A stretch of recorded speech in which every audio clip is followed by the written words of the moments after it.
Mafia की बात जिसने इलाहाबाद में रहते हुए पूरे पूर्वांचल में अपने खौफ की सत्ता कायम की, जिसके नाम से लोग कांप जाते थे। लेकिन घड़ी का पहिया ऐसा घूमा कि आज वो माफिया उस प्रयागराज में डर से कांप रहा है। जहां कभी उसकी तूती बोलती थी, उसका ब्लड प्रेशर हाई है, गला सूख रहा है, और ये सब कुछ तब जब गाड़ी भी नहीं पलटी है। हम बात कर रहे हैं उस अतीक अहमद की जो साबरमती जेल से नैनी जेल पहुंच चुका है। करीब 24 घंटे से हर टीवी स्क्रीन पर उसकी जेल यात्रा की तस्वीरें आपने देखी होंगी। लेकिन आज हम उसी अतीक अहमद पर सत्ता के ऐसे 5 चैप्टर खोलने वाले हैं जिसके बारे में शायद आपने अब तक ना देखा होगा ना सुना होगा। आज हमने अतीक अहमद की किस्मत पलटने वाली एक सत्ता की कुंजी भी तैयार की है। इसके पहले चैप्टर में आज हम आपको दिखाएंगे एक तांगे वाले का बेटा आखिर कैसे उत्तर प्रदेश का मोस्ट वांटेड माफिया बन गया।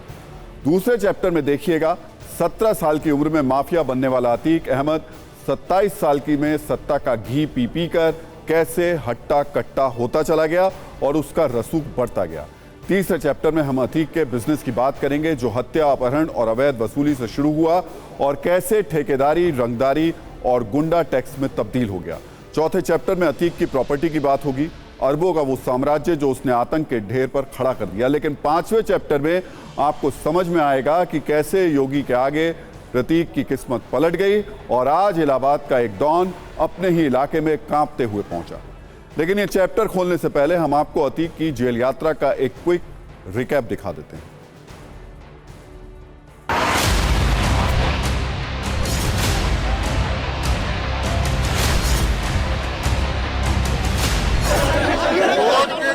रख के मारना चाह रहा है, रोड के कंधे पे रख के मारना चाह रहा है।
तो पुलिस की क्राइम फाइल हो या अतीक के नाम से कांपने वालों की लंबी चौड़ी लिस्ट, हर जगह इस किरदार की पहचान कई कुख्यात नाम से रही है। किसी के लिए वो माफिया रहा तो किसी के लिए गैंग लीडर। पुलिस के रिकॉर्ड्स में एक हिस्ट्री शीटर होने के नाते उसके गुनाहों की लंबी चौड़ी फाइल है। तो कोई उसे बाहुबली, दबंग के नाम से भी जानता रहा है। कभी अतीक लोगों के लिए आतंक का दूसरा नाम तक बन गया। लेकिन आज योगी के उत्तर प्रदेश में आने के बाद उसी अतीक को यह खौफ खाया जा रहा है कि उसका आगे क्या होगा, क्योंकि अब उसकी क्राइम कुंडली के एक एक गुनाह का वक्त आ चुका है।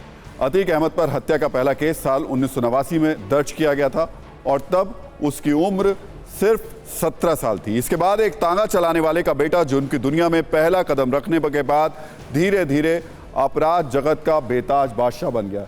अतीक अहमद एक इंटर स्टेट गैंग का संचालक रहा है। उसके गैंग का नंबर IS 227 है। इसके बाद अतीक ने ना कभी पुलिस की परवाह की, ना कानून के बारे में सोचा। साल 1985 में उस पर गुंडा एक्ट लगा और फिर 1986 में उस पर गैंगस्टर एक्ट के तहत कार्रवाई की गई। अतीक अहमद वो माफिया रहा जिस पर यूपी का पहला गैंगस्टर होने का ठप्पा लगा। आपको जानकर हैरानी होगी कि अतीक अहमद पर हुमनगंज में एक दिन में 114 केस भी दर्ज किए गए और उस पर कुल मुकदमों की संख्या 160 से ज्यादा है। हालांकि उसे कई केस में बरी भी किया जा चुका है। लेकिन अब अतीक के गुनाहों का घड़ा भर चुका है और योगी राज में उसका मुकम्मल हिसाब किताब करने की तैयारी हो चुकी है। अब अतीक अहमद पर सत्ता का दूसरा चैप्टर, जिसमें हम आपको बताते हैं कि कैसे सत्ता का स्वाद चखते ही अतीक का रसूख बड़ा होता चला गया। एक वक्त ऐसा भी आया जब अतीक और उसके करीबियों पर पुलिस एनकाउंटर में मारे जाने का खतरा मंडराने लगा और इसी के बाद खुद को बचाने के लिए उसने सियासत को अपना कवच बना लिया। अतीक अहमद 5 बार विधायक रहा और एक बार उस फूलपुर सीट से सांसद रहा जो कभी देश के पहले प्रधानमंत्री पंडित जवाहरलाल नेहरू की सीट हुआ करती थी। अतीक ने 1989 में यूपी चुनाव में इलाहाबाद वेस्ट सीट से निर्दलीय उम्मीदवार के तौर पर किस्मत आजमाई और जीत भी गया। माफिया से एक माननीय विधायक बनने की ओर अतीक अहमद का यह पहला कदम था और इसके बाद लगातार कई वर्षों तक इलाहाबाद वेस्ट सीट पर अतीक अहमद और उसके वर्चस्व की तूती बोलती रही। अतीक अहमद ने वहां से साल 1991, 93, 96 और 2002 में लगातार जीत हासिल की। एक वक्त में अतीक अहमद एक ऐसा नाम बन गया जिस पर कई राजनीतिक पार्टियां दांव लगाने को तैयार हो गईं और उनके आशीर्वाद से अतीक राजनीति का निर्मल आनंद लेता रहा। वो जब जिस पार्टी से चाहता चुनाव लड़ता और जीत हासिल कर लेता। माफिया अतीक अहमद 3 बार भले ही निर्दलीय विधायक बना, लेकिन 1996 में उसने समाजवादी पार्टी का दामन थामा और साइकिल पर सवार होकर सत्ता की रेस जीती। इसके बाद 2002 में वो अपना दल के टिकट पर चुनाव जीतने में कामयाब रहा।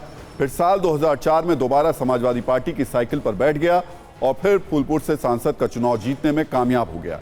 यानी 2004 में सांसद चुने जाने तक अतीक ने जिस भी चुनाव में किस्मत आजमाई उसे हर जगह कामयाबी मिलती चली गई।